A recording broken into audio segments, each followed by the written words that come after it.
Well, I think the freshman guard play with Michael Ryan Boyd from Lutheran High School and Isaiah Cosworth from Christ the King School, who played against each other in the Federation Championship at the Times Union Center last spring. Those two guys have a great feel for the game. They both score points. They both make shots. They've both played in big games, on big stages, and I think they add automatic depth to an experienced backcourt.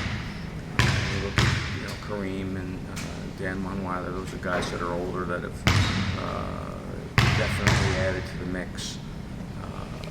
And if Shaquille Stokes gets a waiver, he's a transfer from Hofstra. He was the New York City High School Basketball Player of the Year 2 years ago. Then I think all of a sudden our backcourt gets exceptionally stronger with talent and experience and guys that can change games. Yeah.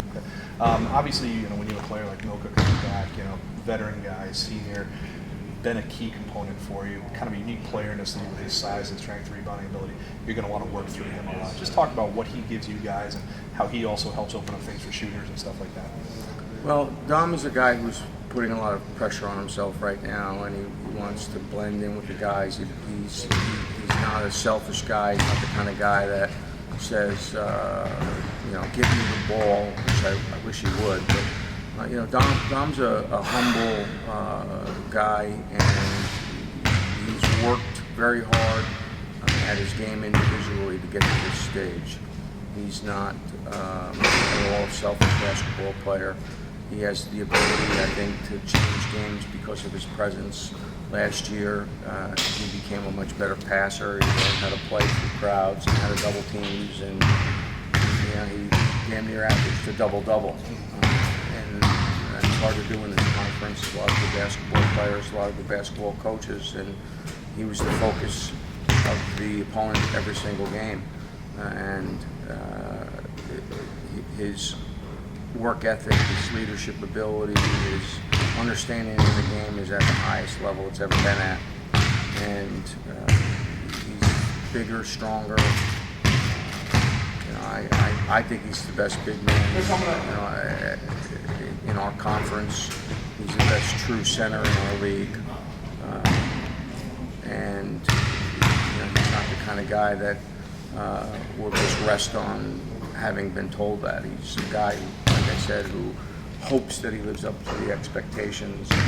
What I've always believed is, the guy you got to answer to is the one in the mirror, and Dom's always pushed himself. But, I think this is the best team we've put around Dom. We lost Andre Pope, and that'll be a big loss for us. But I think we didn't just bring in one guy. We brought in 5 or 6 guys, a couple that will end up sitting out because there's just not enough minutes for them to use a year of eligibility for. So, you got Tyler Sayre, you got James Wilson, who's finally healthy and a great leader, and Kareem and Dan, who I think are a good combo, 1-2 combo as there is in the league.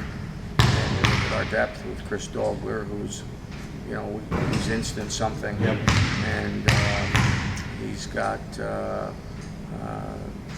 some help with Chin Hong, who I think is underrated. And if he was on a team where he could play 25 minutes a game, he'd average a double-double too. He gets to play behind Dom, so that changes. So we're going to try to play them together a little bit. Yep.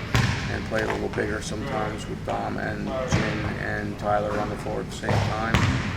I'm hoping that Travis Gill steps through, and he's a redshirt sophomore, so this is his 3rd year.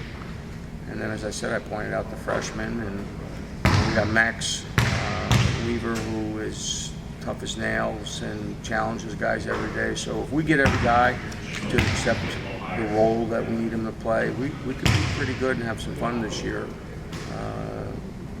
For me, the fun is in the success, and this is a group that's finished real strong last year, I think he's had an excellent preseason, and they're coming in hard and